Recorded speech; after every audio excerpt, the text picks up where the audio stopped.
এই ছেলের মা বাবার এখন মানসিক অবস্থা কী একবার শুধু তোরা চিন্তা কর। মানে তোরা এটা কেমনে করলি?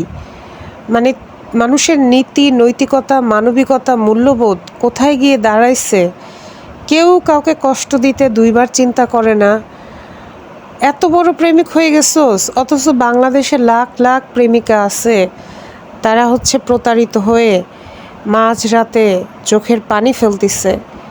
আর এই মাইয়াগুলার কি কপাল যে এদের কারণে তাদের বয়ফ্রেন্ডরা একটা তরতাজা জীবন শেষ করে দিল। একবার চিন্তাও করলো না যে এই ছেলেটাও তো কারো না কারো সন্তান। মানে এদের কি কপাল, আমি খালি এইটাই চিন্তা করি।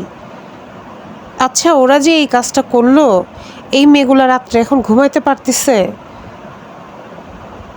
একটা যদি ইফটিজিং করেও থাকে, আমার কথা হচ্ছে ইফটিজিং যদি করেও থাকে, বুঝলাম করছে, সেইটার শাস্তি কখনোই জীবন কেড়ে নেওয়া হইতে পারে না, কখনোই না। আচ্ছা, তোরা যখন জেল থেকে বের হবি তখন এই মাইয়া তোদেরকে চিনবে? মনে কর জেল থেকে বেরোতে এখন তোদের 20 বছর লাগি যাবে। 20 বছর পরে এই মায়াগুলোর বয়স হবে 40-42। তোর কি মনে হয় এতদিন তোদের জন্য হচ্ছে এই মায়াটা অপেক্ষা করবে? জীবনেও তো করবে না। আর এক মায়ের জন্য তোরা কতগুলা পোলা এই আকামটা ঘটাইলি।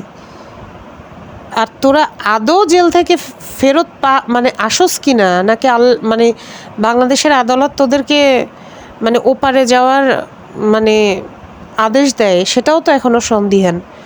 কিল্লাই তোরা এই কাজটা করলি? একবার শুধু বলতো।